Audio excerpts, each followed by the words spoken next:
Hello mga idol, welcome back sa aking channel. Magandang araw sa inyong lahat at sana ay nasa mabuti kayong kalagayan ngayon. Salamat sa inyong patuloy na suporta at sa pagbisita ulit sa aking channel.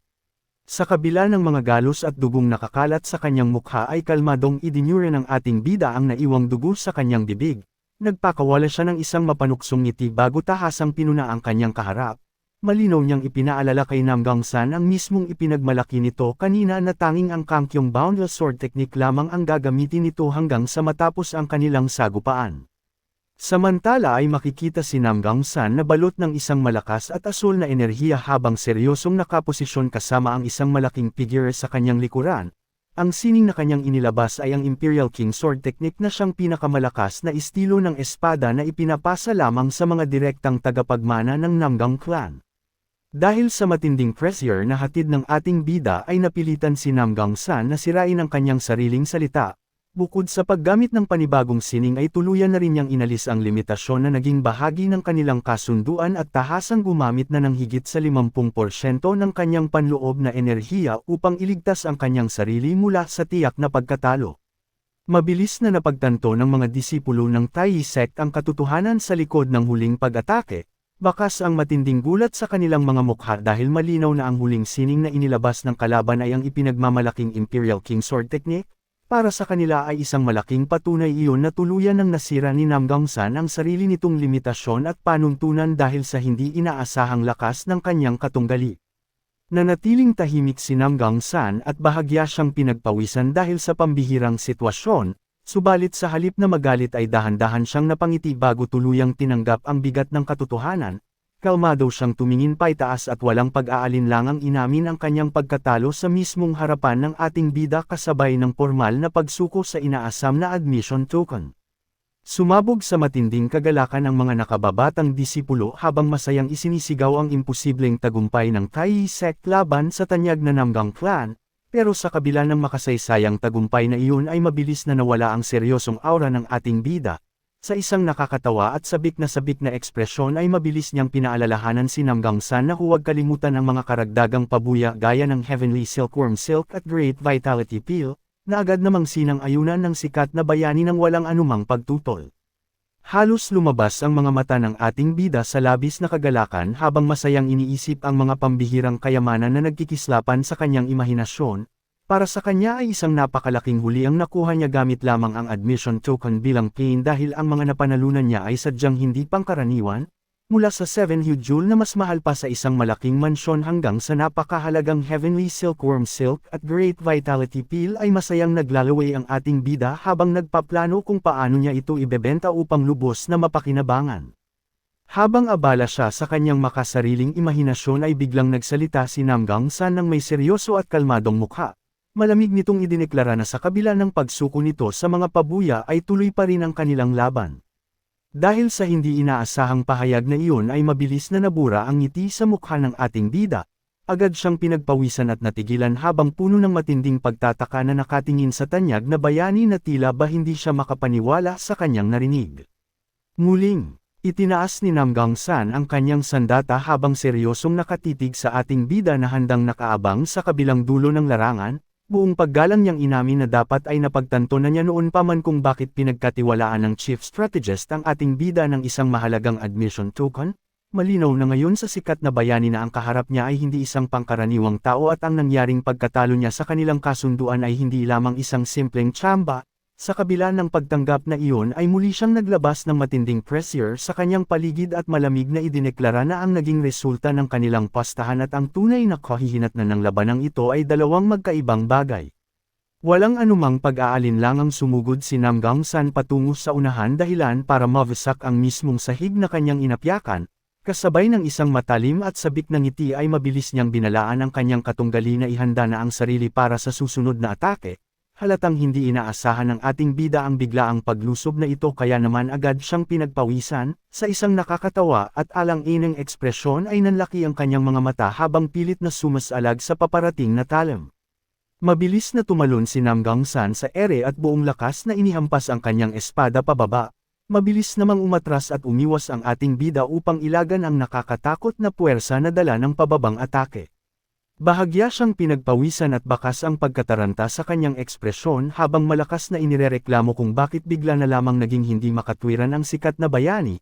Sa gitna ng matinding tensyon ay pilit niyang isinigaw na tatanggapin na lamang niya ang pagkatalo sa labanang ito kaya hinihiling niya na itigil na ang walang humpay na paglusob. Subalit seryoso at malamig lamang ang naging tugon ni Namgang San dahil hindi nito kailangan ng anumang nakikiramay na salita. Sa halip na tumigil ay muli siyang nagpakawala ng isang mabigat na hampas dahilan para malakas na magsalpukan ang kanilang mga sandata, buong diin na idineklara ng tanyag na mandirigma na ang tunay na tagumpay ay isang bagay na pilit kinukuha gamit ang sariling kakayahan.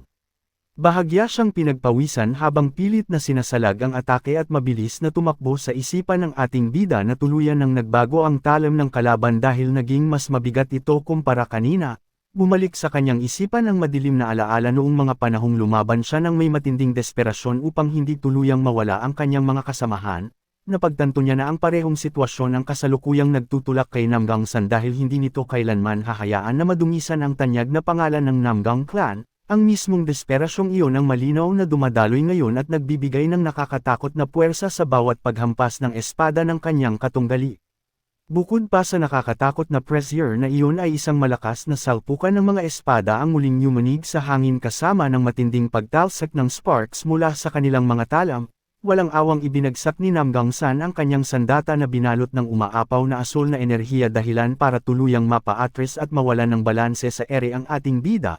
Kalmadong ngunit seryosong tiningnan ng tanyag na bayani ang kanyang katunggali matapos mapansin ang isang nakakapagtakang detalye sa kanilang laban. Tahasan niyang tinanong ang ating bida kung bakit nagawa nitong salagin ng perpekto ang Kankyong Boundless Sword Technique kanina ngunit ngayon ay tila ba hindi man lang nito makayanan ang bigat ng Imperial King Sword Technique. Sunod-sunod at walang awang bumagsak ang mga atake kaya halos mamatay na sa hirap ang ating bida habang pilit na sinasalag ang mga ito, bakas ang matinding pagod at tensyon sa kanyang mukha kaya inis siyang sumagot kay Namgang San na huwag muna siyang kausapin sa kalagitnaan ng ganoong mahirap na sitwasyon. Kasabay nito ay mabilis na tumakbo sa kanyang isipan ang malawak na archive mula sa kanyang nakaraang buhay bago pa man siya bumalik sa panahong ito. Naging malinaw sa kanya na ang dahilan kung bakit hirap siyang basahin ang galaw ng kalaban ay sapagkat kailanman ay walang inilabas na kahit anong impormasyon ang Namgang Clan patungkol sa partikular na sining na iyon. Panibagong malakas na salpukan ng espada ang yumanig sa paligid kasunod ng matinding pagtalsak ng sparks mula sa kanilang mga talam. Bunsod ng ganap na kawalan ng kaalaman sa buong kasaysayan ng sining na ito ay napagtanto ng ating bida ang isang nakakatakot na katotohanan na sadyang walang nag-exist na anumang formula upang madaling basagin ang Imperial King Sword Technique. Dahil sa matinding bigat ng salpukan ay tuluyang nawala ng balanse at malakas na bumagsak ang ating bida sa sahig. Nang makita ang mapanganib na sitwasyon ay agad na napasigaw si Jin Taesan sa labis na pag-aalala. Pilit niyang pinatitigil ang laban at mariing pinagsabihan ng ating bida na bumaba na lamang dahil nakuha na nito ang mga pabuya na gusto nito. Punong ng kaba ang kanyang boses habang nagbabala na paniguradong magtatamo ito ng malalang pinsala kung ipipilit pa nitong ipagpatuloy ang sagupaan. Sa kabilang dulo ng larangan ay makikita si Namgang San na seryosong nakaposisyon habang balot ng umaapaw na asul na enerhiya ang buong katawan nito. Mas lalong idiniin ni Jin Taesan ang tindi ng panganib nang ipaalala niya na tuluyan ng inalis ng tanyag na bayani ang lahat ng limitasyon sa panloob na enerhiya nito kaya wala ng dahilan upang itaya pa ng ating bida ang kanyang mismong buhay. Mabigat at sunod-sunod ang paghinga ng ating bida habang nakaluhod sa wasak na sahig. Bakas ang matinding pagod sa kanyang buong katawan kaya ginamit niya ang kanyang espada upang suportahan ang sarili at hindi tuluyang bumagsak. Sa kanyang hindi kalayuan ay nanatiling matikas na nakatayo at malamig na nakatingin si Namgang San. Habang pinagmamasdan ng porma ng kalaban ay seryosong tumakbo sa isipan ng ating bida ang malaking pagbabago sa sitwasyon, hindi siya makapaniwala na tahasang ibubuhos ng tanyag na bayani ang buong lakas at gagamitin ang lahat ng alas nito masiguro lamang ang pagkapanalo laban sa isang taong lubos nitong minaliit noong una. Kasabay nito ay dumaan sa kanyang alaala ang imahe ng mga makapangyarihang figure na kanyang nakaharap sa nakaraan. Muling naramdaman ng ating bida ang kanyang matinding pagkamuhi sa mga kilalang tao na pilit ipinagmamalaki ang kanilang mataas na karangalan at walang laman na kaiabangan. Mula sa Merm Alliance hanggang sa 9 sects and 1 gang maging ang lahat ng 5 great families ay iisa lamang ang tingin niya sa kanila. ang naglalagablab na inis na iyon sa mga nagmamataas na paksayon ang siyang lalong nagbigay ng dahilan upang muli siyang tumayo at harapin ang nakakatakot na puwersa ng kanyang katunggali. Dahan-daang tumayo ang ating bida habang seryosong pinagmamasdan ang porma ni Namgang San sa kabilang dulo ng larangan. Sa kanyang isipan ay malinaw niyang napagtanto na upang maprotektahan ng tanyag na bayani ang ipinagmamalaki nitong karangalan ay handa itong ibuhos ang lahat ng lakas nito, dahil sa pinapakitang determinasyon na iyon ay wala siyang ibang magawa kundi kilalanin at irespeto ang buong pusong paglaban ng kanyang katunggali. Sa labas ng larangan ay matinding kaba naman ang bumalot kay Hong Sarayan habang pinapanood ang nagpapatuloy na sagupaan, bakas ang labis na pag-aalala sa kanyang mga mata habang mahigpit na nakadaop ang kanyang mga kamay at tahimik na inaalala ang kaligtasan ng ating bida. Ngunit sa halip na panghinaan ng loob ay kalmado lamang na pinunasan ng ating bida ang naiwang dugo sa kanyang labi bago magpakawala ng isang sabik at palaban ng ngiti. Kahit palubos niyang nauunawaan ang bigat ng desisyon ni Namgang San ay muling nagliyab ang determinasyon sa kanyang buong pagkatao dahil alam niya sa kanyang sarili na hinding-hindi siya pwedeng matalo sa labanang ito. Mahigpit na hinawakan ng ating bida ang kanyang espada habang buong tapang na hinarap ang matinding pressure sa paligid. Sa kanyang isipan ay formal niyang idineklara na tulad ng kanyang kalaban ay mayroon din siyang mataas na karangalan na dapat protektahan bilang isang tapat na disipulo ng Tai sect. Matalim naman at tinitigan ni Namgang San ang porma ng kanyang katunggali, puno ng malalim na pagsusuri ang mga mata nito bago kalmadong binasag ang katahimikan, tahasan itong tinawag ang ating bida at seryosong sinabi na tila mayroon itong pilit na itinatago mula sa kanilang laban. Dahil sa hindi inaasahang pahayag na iyon ay bahagyang natigilan ang ating bida, bakas ang matinding pagtataka sa kanyang mukha habang tahimik na nakatingin sa kaharap na tanyag na bayani. Muling binalika ni Namgang San sa kanyang isipan ang mga nakaraang pangyayari kung saan nagawang salagin ng ating bida ang kanyang Kankyong Bound Sword Technique at kung paano nito tuluyang dinurog ang Iron Sword Sect, dahil dito ay tahasan niyang inamin na ang dalawang pambihirang bagay na iyon ay imposibleng mangyari kung purong swerte lamang ang naging puhunan. Sa kabila ng pagkilalang iyon ay mahigpit niyang hinawakan ang kanyang espada bago kalmadong idineklara na masyado pa ring mabigat para sa kanyang katunggali na tiisin ang Imperial King Sword Technique. Kasabay ng isang seryosong tingin ay buong kumpiyansa siyang nagsalita na siya na ang kukuha ng panalo sa segupaang ito. Subalit sa halip na panghinaan ng loob ay isang kalmado at naghahamon ng ngiti lamang ang isinukli ng ating bida. Inisip niya pa naman kung anong malalim na bagay ang sasabihin ng tanyag na bayani kaya pinutol na niya ang usapan at buong tapang na hinamon si Namgang San na sumugod na lamang. Bahagyang ngumisi si Namgang San bago kalmadong tumugon sa hamon ng kanyang katunggali. Sa susunod na sandali ay mabilis siyang sumugod paarap at tahasang binalaan ng ating bida na huwag siyang sisisihin kahit pahumantong ang labanang ito sa kamatayan. Kasabay ng malamig na babalang iyon ay walang awang inihampas ng tanyag na bayani ang kanyang espada na nagdadala ng nakakatakot at umaapaw na puwersa. Mahigpit namang hinawakan ng ating bida ang kanyang sandata gamit ang dalawang kamay habang matatag na nakatayo upang salubungin ang paparating na atake. Malinaw na tumakbo sa kanyang isipan na kahit wala pang naimbentong formula upang tuluyang basagin ang sining na iyon ay buo pa rin ang kanyang paninindigan na harapin ang kalaban ng walang anumang pag-aalinlangan. Matinding salpukan ng mga espada ang muling yumunig sa larangan, sa gitna ng mabilis at nakakalitong palitan ng atake ay buong kumpiyansang tumakbo sa isipan ng ating bida na kahit hindi niya alam ang kabuoang formula ng Imperial King Sword Technique ay kabisadong-kabisado naman niya ang bawat detalye ng panimulang tindig nito. Dahil sa pambihirang kaalamang iyon ay mabilis siyang nakahanap ng perpektong siwang sa depensa ng tanyag na bayani. Nanlaki ang mga mata ni Namgang San sa labis na gulat nang biglang sumingit ang espada ng ating bida at muntik na itong humiwa sa mismong mukha nito. Pagbagsak ng kanyang paa sa sahig ay hindi na nag-atubili pa ang ating bida, buong lakas siyang nagpakawala ng isang mabigat na atake gamit ang Lesser Heaven Sword Technique upang tuluyang putulin ang nakakatakot na momentum ng kalaban at ibalik ang pabor ng sagupaan sa kanyang panig. Bahagyang pinagpawisan ang ating bida ngunit nanatiling matalim ang kanyang tingin habang patuloy na ibinubuhos ang kanyang lakas sa atake. Sa kabilang banda ay hindi naiwasang mapahanga ni Namgang San sa kanyang isipan dahil sadyang hindi nito inaasahan na magagawang samalag at gumanti ng kanyang katunggali sa ganoong kabilas na sandali. Mabilis na umikot ang tanyag na bayani at buong puwersang sinalubong ang paparating na talam dahilan para sa isa na namang mabigat na salpukan ng kanilang mga espada. Bunsod ng matinding lakas na dala ng ating bida ay napilitang umatras si Nam Gangsan kung saan malakas na kumuhiskis ang kanyang mga paa at biniyak ang mismong sahig bago niya tuluyang napigil ang kanyang pag-atras.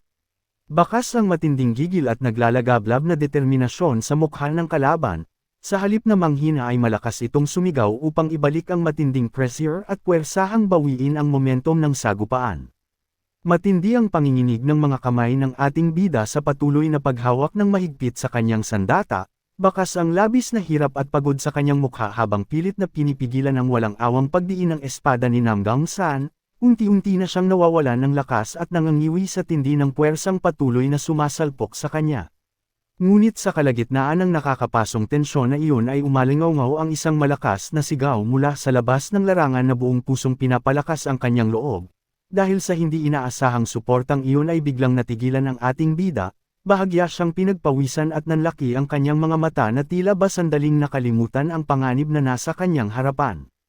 Mula sa gilid ng larangan ay hindi na napigilan ng mga batang disipulo ng Tai sect ang kanilang matinding emosyon, buong lakas silang sumigaw ng sabay-sabay upang iparating ang kanilang suporta sa ating bida at ipaalala na buong tapang nitong ipakita ang tunay na lakas ng kanilang paksayon. Sa gitna ng nakakapasong tensyon at walang humpay na pagdiin ng espada ni Nam Gangsan ay malinaw na umalingaw ang nakakabinging pag-asa ng mga bata. Sa kabila ng matinding pagod at mga galos sa kanyang mukha ay dahan-dahang sumili ang isang malapad at kumpiyansang ngiti sa labi ng ating bida. Nanlaki ang mga mata ni Nam Gangsan sa matinding gulat nang maramdaman ang biglaang paglakas ng puwersa mula sa kanyang katunggali. Walang anumang pag-aalinlangang itinulak ng ating bida ang espada ng tanyag na bayani dahilan para malakas na mawasak ang mismong sahig na kanilang inaapakan. Sa kalagitnaan ng nakakapasong tensyon na iyon ay time na tumakbo sa isipan ng ating bida ang isang malalim na mensahe para sa mga nakababatang disipulo ng Tai sect na manghang-mangha na nanunood sa gilid. Seryoso niyang idineklara na panoorin nila ng maigi ang kanyang bawat galaw dahil gusto niyang magsilbing patunay ang segupaang ito. Nais niyang ipakita sa lahat na kahit hindi sila ipinanganak sa sikat na Namgang clan at kahit wala silang hawak na mga pambihirang sining tulad ng Kankyong Boundless Sword Technique at Imperial King Sword Technique ay sapat na ang kanilang sariling kakayahan upang tapatan ang sinuman. Bakas ang matinding pagkagulat sa mukha ni Nam Gangsan kasabay ng kanyang paghiyaw dahil sa nakakatakot na puwersang bumabangga sa kanya. Sa kabilang banda ay nanatiling matalim at puno ng determinasyon ang tingin ng ating bida na handang harapin ang anumang mangyari. Patuloy na umalingaw sa kanyang isipan ang tinatapos na mensahe para sa mga nakababatang disipulo na gamit lamang ang Lesser Heaven Sword Technique ng Tai sect ay maaari silang maging kasing lakas ng sinumang naisin nila. At sa mismong sandali na ibinuhos niya ang kanyang buong puwersa para sa huling salpok ay isang malakas na banggaan ang muling yumanig sa paligid, ngunit dahil sa hindi na makayanan ng kanyang ordinaryong sandata ang matinding pressure na nagmumula sa dalawang naglalagablab na enerhiya ay tuluyan ng naputol ang espada ng ating bida at nagkadurog-durog ang mga piraso nito sa gitna ng hangin. Kasabay ng paglipad ng mga basag na piraso ng bakal sa hangin ay ang panandaliang pagtigil ng paligid. Malinaw na makikita sa bawat hugis ng nawasak na sandata ang refleksyon ng labis na takot sa mukha ni Hong Sarayan maging ang seryosong tingin ng ating bida at ang patuloy na pagbagsak ng espada ni Nam Gangsan. Agad na nanlaki ang mga mata ng ating bida nang mapagtanto ang matinding panganib na paparating. Wala na siyang hawak na anumang sandata upang salagin ang nakakatakot na puwersang iyon at ngayon ay direktang patungo sa kanyang mismong katawan ang mabilis at mabigat na atake ng kalaban. Kasabay ng isang nakakabinging katahimikan ay ang matinding pagtilamsik ng sariwang dugo na pumintes sa kalangitan. Sa gitna ng mga nagkalat na piraso ng basag na espada ay tanging ang madilim na anino na lamang ng dalawang mandirigma ang naaaninag sa mismong sahig. Halos tumigil ang paghinga ni Hong Sarayan habang nanginginig na napahawak sa kanyang dibdib, at maging si Jin Taesan sa kanyang likuran ay napako sa kinatatayuan dahil sa matinding takot para sa buhay ng ating bida. Ngunit sa halip na ang inaasahang pagbagsak ay isang nakakagimbal na eksena ang tumambad sa lahat, agad na nanlaki ang mga mata ni Nam Gangsan at bahagya siyang pinagpawisan ng maramdaman ang malamig na banta ng kamatayan. Sa isang pambihirang galaw na hindi inaasahan ng sinuman ay mabilis na nasalo ng ating bida ang isang matalim na bahagi ng kanyang nawasak na sandata. Kahit pa tumutulo ang dugo mula sa kanyang bibig at puno ng galos ang mukha ay buong tatag siyang nakatayo habang walang pag-aalinlangang nakadiin ang hawak na piraso ng patalim sa mismong leeg ng kalaban. Walang anumang pag-aalinlangang sinalo at mahigpit na hinawakan ng ating bida ang mismong matalim na talim ng espada ni Namgang San na direkta sanang tatama sa kanya. Sariwang dugo ang patuloy na tumutulo mula sa kanyang kamay dahil sa ginawang pagpigil, ngunit sa kabila nito ay isang nakakatakot at kumpiyansang ngiti lamang ang sumilay sa kanyang labi. Kalmado niyang tinawag ang tanyag na bayani bago tahasang tinanong kung ipagpapatuloy pa ba nito ang kanilang laban. Dahil sa pambihirang tapang na iyon ay agad na nanlaki ang mga mata ni Namgang San, bahagya siyang pinagpawisan at tuluyan ng nanigas sa kanyang kinatatayuan dahil sa matinding gulat nang makita kung paano pinigilan ng kanyang katunggali ang nakakatakot na atake gamit lamang ang sariling kamay. Dahil sa labis na pagkagulat at matinding pressure ay kusa nang napaatras si Namgang San. Kasabay nito ay tuluyan ng nabitawan ng tanyag na bayani ang kanyang espada dahilan para malakas itong bumagsak sa mismong sahig at tapusin ang kanilang sagupaan. Isang kumpiyansang ngiti ang unang sumilay sa labi ng ating bida na tila ba kontrolado niya ang buong sitwasyon, ngunit sa mismong sandaling hamupa ang tensyon ay bigla na lamang nagbago ang kanyang mukha at malakas na humiyaw habang tumutulo ang luha dahil sa sobrang sakit ng kanyang dagwang kamay. Mabilis na tumakbo sa kanyang isipan na mabuti na lamang at naihanda niya ang lahat ng kanyang panloob na enerhiya upang protektahan ang kanyang palad dahil kung hindi ay paniguradong tuluyan na itong naputol kanina pa. Isang nagmamadaling boses mula sa gilid ang agad na humingi ng manggagamot, ngunit mabilis itong natabunan ng isang napakalakas na hiyawan. Sumabog sa matinding tuwa ang mga nakababatang disipulo ng Tai sect nang makumpirma ang panalo ng ating bida sa sigupaang iyon. Buong galit na nagtalunan at mabilis na tumakbo ang mga bata palapit sa kanya habang patuloy na isinisigaw ang kanilang paghanga.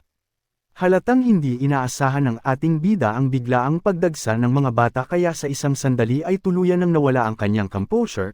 Natatarante niyang sinaway ang mga ito na huwag munang lumapit dahil paniguradong mapupuno sila ng kanyang dugo bago tuluyang napasigaw na mas kailangan niya ng manggagamot ngayon kaysa sa kanilang pagdiriwang. Hindi makapaniwala sina Jin Tae-san at Kang Chae-sok sa kanilang nasaksihan. Napahawak na lamang sa sariling ulo si Kang Chae-sok dahil sa labis na pagkagulat, samantalang bakas ang matinding emosyon at saya sa mukha ni Jin Tae-san matapos makita ang kaligtasan ng kanyang anak.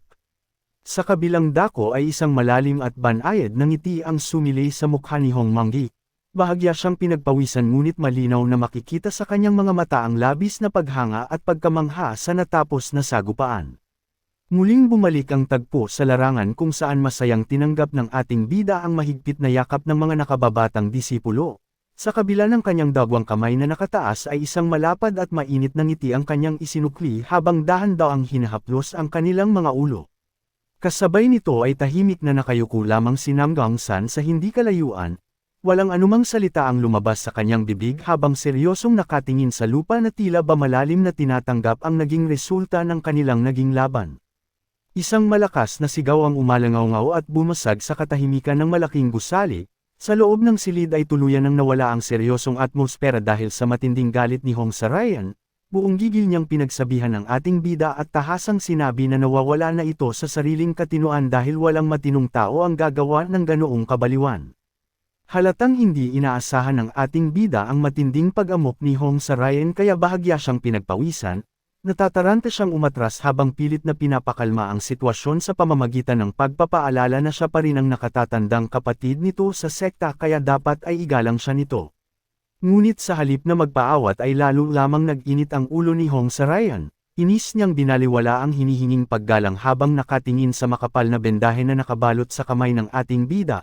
Matalas nitong ipinukol ang katangahan sa paghawak ng matalim na espada gamit ang kamay at inis na inisip kung ano na lamang ang mangyayari kung sakaling tuluyang hiniwa iyon ni Namgang San.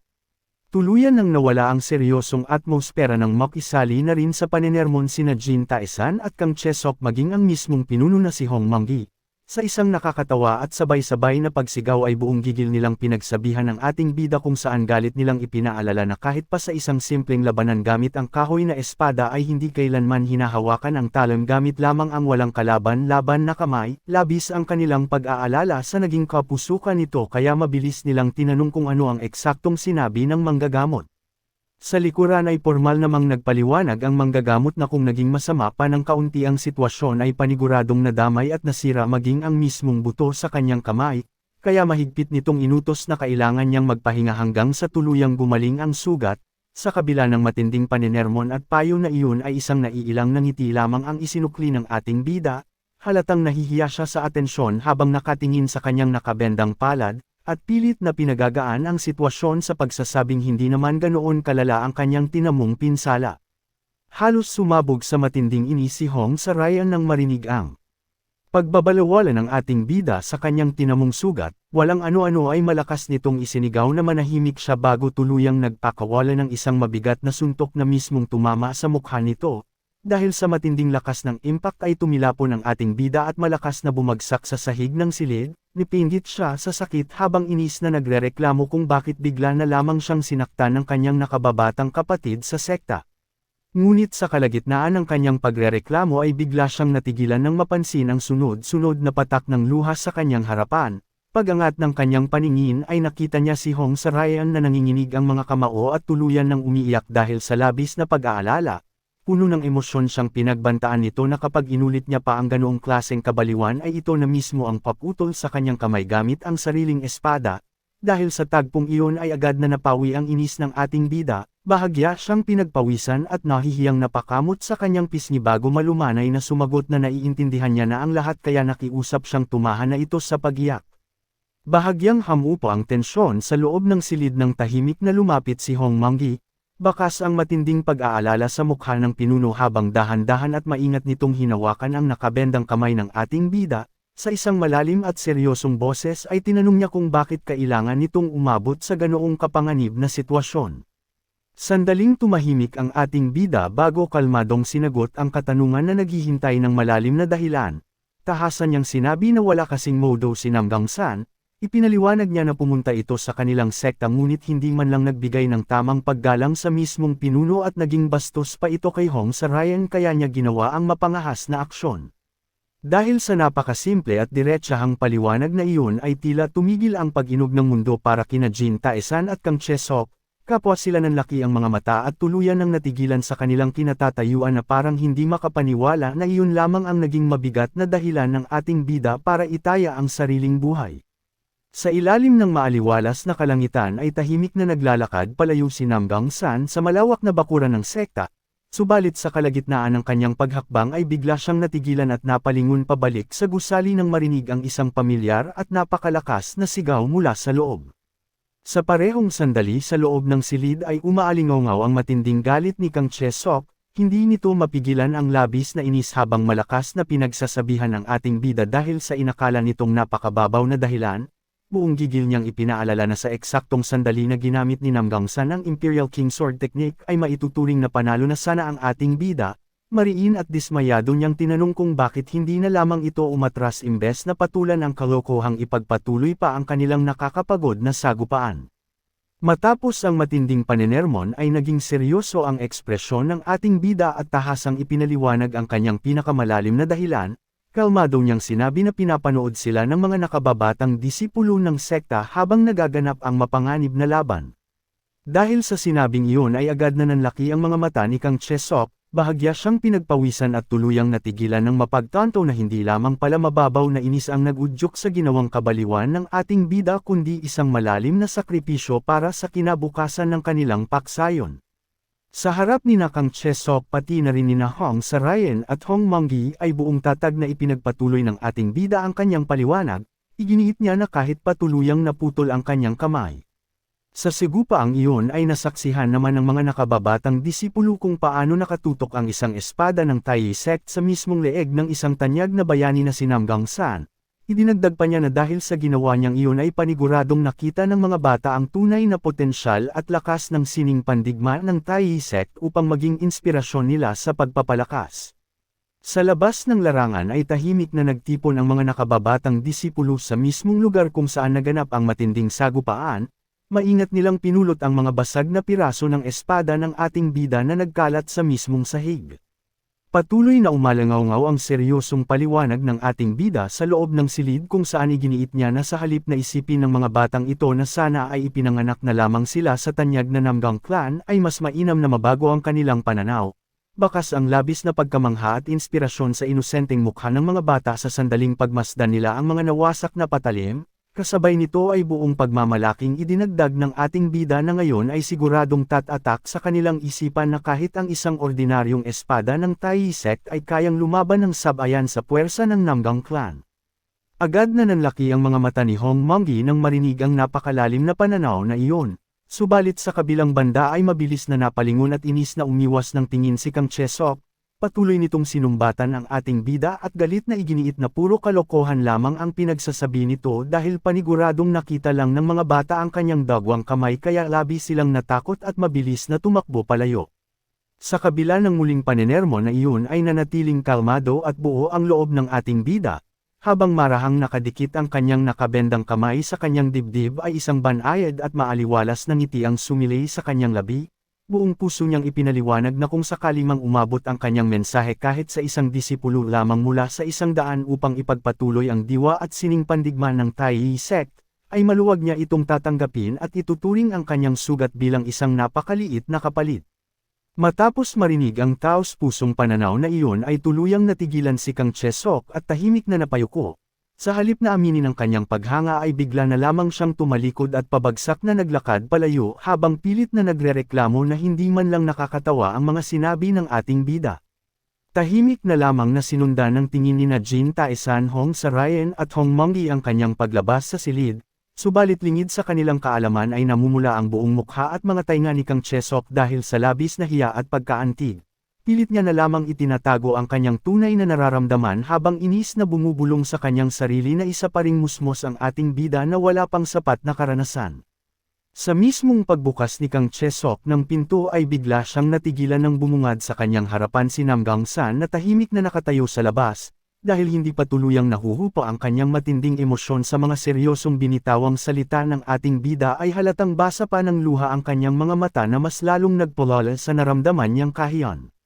Dahil sa hindi inaasahang pagkikita na iyon ay tuluyan ng natarante si Kang Chesok, sa halip na magbigay ng paliwanag ay mabilis siyang kumari pa ng takbo palayo habang inis na nagmumura sa hangin dahil sa matinding hiya. Naiwan namang nakatayo si Namgang San na may malaking pagtataka sa mukha at hindi lubos maisip kung ano ang eksaktong nangyari para bigla na lamang magtatakbo ng napakabilis ang seryosong elder palayo sa kanya. Matapos mapansin ang pagdating ng bisita ay kalmadong sinalubong ni Hong Monggi si Namgang San na tahimik na naghihintay sa labas. Nang humakbang ito papasok sa silid ay agad itong nagbigay ng isang formal at malalim na paggalang bilang tanda ng pagkilala at respeto sa pamunuan ng sekta.